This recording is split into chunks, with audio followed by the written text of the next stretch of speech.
So I record 2 podcasts. Typically, well, when I can, I record 2 podcasts on a Sunday morning. And this Sunday, they're both going to have very similar topics. So I'm trying to work out in my own head as I'm recording live, this particular Long Funk recording, how I'm going to do the division. Before I begin, however, I did want to give an update with regards to the neighbourhood, because there are riots going on. There have been riots going on for the past 3 days. That is about a mile away from us, and the police helicopters are kind of circling over that as it goes on. But the thing that happened last night was the local street gang, the Norteños, which you can find out about on Wikipedia, who basically run this area. They have 2 or 3 established gang houses. They pay off the police. They pay off even up to the local district attorney won't prosecute them because they're, 3 generations of residents there. We can't just go in and arrest people. Well, you certainly can't if they're paying you. Anyway, so they did a show of force last night. The last time they did a show of force to this extent was when the 2 brothers were murdered a street over. The rival gang, the Sereños, killed those brothers, and the Norteños did a show of force around the neighbourhood, which just means basically car convoys driving at speed, firing automatic weapons, probably pistols as well. I went back and found through the video where they actually had a collision. They travel probably at about 70 or 80 miles an hour. I mean, they're traveling really fast. And these are, although they're wide streets, they're suburban streets. So they actually had a crash, which I captured on video last night, and they're all swerving and doing what they do. But they've got banks of maybe 6 to 8 cars that travel in convoy, some with, weapons out the windows and what have you. And they're just showing force, basically, because there's no police presence. I mean, there's normally very little police presence, but there was a grass fire and the riot a couple of days ago, and the police couldn't tend to both things, right? This is just pure institutional corruption. But anyway, so the Norteños did this thing last night where they were driving around for, I don't know, I mean, it felt like an hour. Looking back at the video surveillance, it was probably 40-odd minutes, where there were just groups of these car convoys, maybe 3 or 4 groups of the convoys, each, like I say, 6 to 8, maybe 10 cars in the largest one, all traveling at speed, all, doing what they do, basically.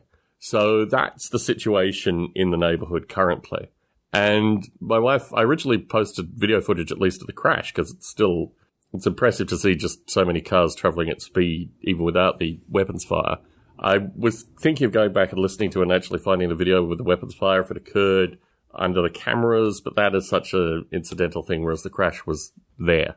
But you get a sense of this thing where you then have next door in parallel to this, which is like, oh, it's a local car club. I mean, people that just don't understand, I guess. And the local car club with semi-automatic weapons traveling at speed like this. Anyway, you have a show of force that happens. And then the locals, I mean, I would have, in my most instigatory, I would have tied ropes between the trees and actually physically stopped them from doing this thing. Because my view is that this whole thing is just completely and utterly out of control. And it just indicates that there are so many levels of unofficial or legitimized power that exist here. Anyway, parallel to this, what I'm going to talk about now may seem small and insignificant. But I did want to give that little update to see with what it's like to live in this neighborhood. For all those bystanders, this is a democratic, they don't even have, they have elections, but they don't have people running against candidates here. This is a democratic-controlled area. It's so heavily corrupt. My view is any of my international listeners or anyone who has this illusion that the Democrats are a better party than the Republicans, come and live in my area. Get a sense of the fact that, no, it's just a different form of institutional corruption, perfectly legitimized and optimized through its particular fashion. So anyway, this political announcement has been brought to you by Long Funk. So what I wanted to talk about was that my wife and I watched, I think it's just 5 episodes, but a program called Hoarders that we used to watch a long time ago, but was just recently put on Netflix, the season 5 episodes. And I've been going through this thing where I've been basically pulling apart my podcasting room at the same point, thanks to Connor Seitz Bowen, and Connor Seitz Bowen will feature very positively in this particular recording. I brought down a lot of stuff from my attic with his assistance. In fact, mainly him. I just kind of had to deal with it after it came down. I've been going through all this stuff, and part of it is that it's in piles, part of it is that it's difficult to move in certain areas. And I was looking at Hoarders and just thinking, I've got to resolve all this stuff right now. Like, this is something that needs to happen. I need to have this space back. I'm using my wife's quilting room, a table on it. But even that has been utilized because I'm trying to get out a bunch of miniatures. I really want to end my miniature commissioning, ideally by the end of the year. Just give away or get rid of everything. So I'm at a stage now where seeing this program associated with people that have really severe mental illness and hang on to things based on that. And the situation in my podcasting room has kind of come together. And in the process of doing this, I created 2 boxes of stuff to send on to people. And these are people who, one section of this interaction I haven't in any way narrated. I don't narrate a good portion of my life to do with certain things that really I've never narrated in a podcasting form. I've touched on them briefly in Stone Apes, but not really to any degree of detail. So one of these individuals relates to that aspect of my life. And another one of these individuals actually, I've recorded podcasts with them, relatively friendly with, but there's a strange circumstance where I just don't feel a kind of level, it's not even really a level of commitment. It's a series of circumstances. I had this with my simulation development historically. I worked with a fellow for maybe 4 years on my simulation. And then when he came to do a PhD program, having said leading up to it that he was going to do it, or it was a master's program even, using my simulation, he decided to use the local academic simulation instead.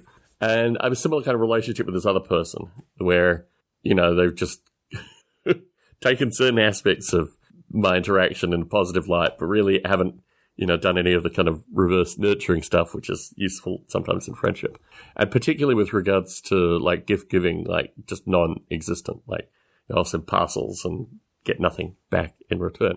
So I was thinking about this as I assembled these 2 parcels. And also, honestly, I was assembling a parcel for my brother as well. And I realized half the stuff I was putting in the parcel I'd already sent him. 5 years ago, I was like, I need to get him this. And I just ordered the book online and sent it to him, which was actually a good component of the parcel I was going to send him. So I had this realization that actually part of giving away stuff is cathartic. Part of it in terms of like gifts for people is more about actually identifying that these people are not on the level. They're not people I should be sending gifts to at this stage. In stark contrast to Connor Seitz-Bowen, who will be getting at least, one, maybe multiple priority mail boxes in the foreseeable future. And I have his address now, so I'll be sending stuff out to him with the view that, Connor Seitz-Bowen actually represents a real person who's interacted with me recently, and I've had pretty good interactions with. So I thought, well, why not reward Connor Seitz-Bowen and not just follow this strange, disturbed behavior where you send gifts to people? And look, Attic Aficionados is the worst example of this. Not the Connor Seitz-Bowen part, but the earlier stuff. There was a very strong gift-giving culture through that, which just amounted to nothing. So I noticed this behavior. So in watching Hoarders and looking at my podcasting room, and my podcasting room just as a series of things where there are genuinely interesting artifacts through it. There are things that I hold them and I think, geez, this is worth maintaining. But the thing with magazines is really surreal. A good portion of the volume initially, although I've culled the majority of it, was magazines. That historically I've just gone to a newsagent, bought magazines, and it's not a frequency. Very occasionally I've had subscriptions, but it's just I'll go to a newsagent and I'll buy, 5 to 10 magazines, probably 10 to 12 magazines in some circumstance. And then I'll read them and there'll be interesting articles and I'll kind of correlate them with various ideas and put them together. And I went through and started taking out the actual articles and putting them together. And just like, this whole thing is just crazy. My time is way too valuable to be getting into this kind of headspace thing. So another issue is duplicates. And duplicates is a really curious thing. I've been able to break some of the duplicates, and certainly a large portion of Connor Seitz-Bowen's package is relating to duplicates specifically. But yeah, the thing with duplicates is very strange. And it's something that I've, periodically thought about because of the nature of the way my stuff has been packed up and packed up and packed up. And I've come back and thought, well, I really want to read this thing again. And rather than finding the thing, which usually is next to impossible, I just went, $20. So yeah, in that mindset, the whole thing is very strange to me. Very, very strange indeed. So yes, I'm going through some interesting decompression. My wife has pointed out that I've been a little bit snappier through this period of time because I'm working through these things. I think the nature of this period in terms of looking internally and really to have the attic brought down just prior to it actually starting formally has also forced me to look at large aspects of my life. There are whole hobbies that I have had, which I just look at and think, how could I have spent money on that stuff? I mean, if any of you are N-scale model railroaders, get in contact. I will send you priority mailboxes and no charge whatsoever. Because, yeah, the N-scale stuff is just, I mean, it's not huge, and I gave away a good amount of it, but it's still something. There are certain things, I mean, doing model rail radio historically, and this is the real difficulty, I get given gifts periodically, which are very specific. They relate to either a train club or a particular show. So maintaining these things is interesting to me. But then you have other things that were just like opportune purchases, and they just, less important.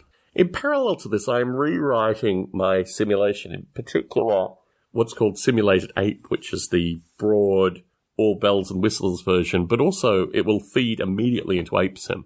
I was looking at the graphics through this thing and realizing that it's just so unoptimized for a variety of reasons, mainly because I wanted to use Swift in various areas, and the whole nature of, OpenGL to Metal fails, go back to the pre-OpenGL technology. I mean, all these schisms are real and represented in code, but I really need to just get back to basics, and in particular, the rendering of the graphics early is something that really hasn't been done for a number of years now, and I've just lost speed based on that. So, yeah, I'm spending my time currently changing the way the simulation does graphics and the whole user interface in particular, breaking it down, simplifying it greatly, just flattening it, because there's a whole lot of depth that just came about for a series of reasons. The first reason is obviously the change of graphics. When I moved from the graphics which I've moved back to OpenGL, that was a change, and then I moved from OpenGL to Metal, and then I have to go back to the original graphics. Well, the way that I pulled it all out and reapportioned it was to break down the various sections into little bits, putting all that stuff back together. And then also looking at how complex the interfaces are, just completely unnecessarily complex based on, I mean, all of this stuff is a metaphor for trauma, right? It goes through some trauma, it changes, it goes through some trauma, it changes. Then you've got to kind of post-trauma refix it, so it doesn't just create a series of kind of scarred trauma representations. And the metaphor of that within my own work and everything that went on with that idiot, very, very interesting times. I reflect at the very conclusion of this, I'm a Patreon of a fellow called John Rogers, who does walking videos around London, and I know about him because of Bob Bottram. And he is friends with Russell Brand. Now, Russell Brand obviously is friends with Doug Rushkoff, and it's interesting because his relationship with Russell Brand is based on knowing Russell Brand early in the late 90s. So they still seem to be pretty good friends. In fact, John Rogers worked for Russell Brand for 6 years. And it's interesting, the John Rogers thing, because he still has very positive, favourable things to say about his former benefactor. I don't really have that. I was watching Russell Brand briefly because I was trying to find something that John Rogers has referenced and couldn't find it. And Russell Brand is talking about what happened with Joe Rogan. And I haven't really narrated this in a long funk, but as a New Year's resolution, I stopped watching comedy. And I stopped really partaking in any meaningful form of comedy aside from Seinfeld, which I watched with my wife. I think I might have put this caveat out in a long funk, I'm not sure. So hearing about Joe Rogan selling his network for $100 million to Spotify made me realize very much so that this podcasting thing for me, I'm, in many regards, I was one of the earliest people to do this thing and is still doing it. And what interests me is this whole mechanism where, previously it was like 25 million, 10 million, 1 million. Well, Joe Rogan, 100 million. But for what? Now, truth be told, I've listened to probably tens of his podcasts. People I've known, not necessarily friends of mine. And certainly in the case of this idiot with regards to this 3 years of nonsense, he's appeared on Rogan periodically as well. In fact, I've used that to criticize Rogan in general. That, while I have people that I've known that have been on Rogan, the notion of going on Rogan didn't net them anything aside from the fact that they're in a catalog. Like I'm in a catalog with Floss Weekly and all these other things, but it didn't protect me in any way. And certainly when the nonsense started happening, no protection here. The nihilism and extreme kind of hyper Spencerian kind of, it's not even Darwinism. that exists in the, the fermentation of ideas. I'm also 5th iteration now, and hopefully really to get meaningful money and time to Connoissite's Poem, working on the conclusion of Just Plain Chaos. I'm writing, 500 words here, 1,000 words there, 500 words here, 1,000 words there, with the view that it's the closest project I have. I mean, you could argue Apesim, but, it feels just so close to being complete. So I'm utilizing what limited downtime I have when I'm not producing model rail radios and everything else to finish that thing up so I can get it to Connor. We can move forward with that project at least. And yeah, model rail radio continues to be weekly. Weekly in recording.